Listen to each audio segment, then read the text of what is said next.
भाइयों कुरान करीम किसी दूसरी जगह इरशाद फरमाता है अऊज़ु बिल्लाहि मिनश शैतानिर रजीम बिस्मिल्लाहिर रहमानिर रहीम अहसिबन नासु अन युतरकू अन यक़ूलू आमन्ना वहुम ला युफ्तनून वलक़द फ़तन्ना अल्लज़ीना मिन क़ब्लिहिम फ़लयअलमन्ना अल्लाहु अल्लज़ीना सदक़ू वलयअलमन्नल काज़िबीन। कुरान करीम मुसलमानों से मुखातिब होकर कह रहा है, ए मुसलमानों, ईमान वाले,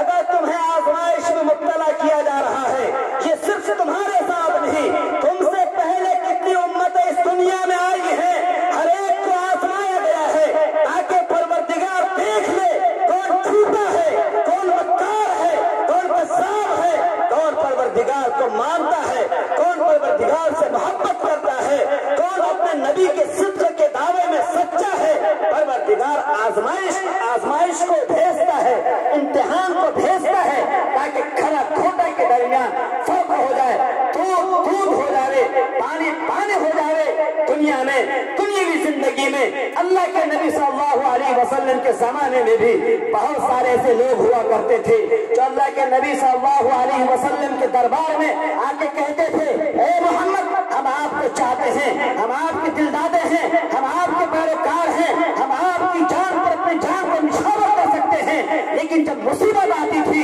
वो अल्लाह के नबी को छोड़कर भाग जाता था।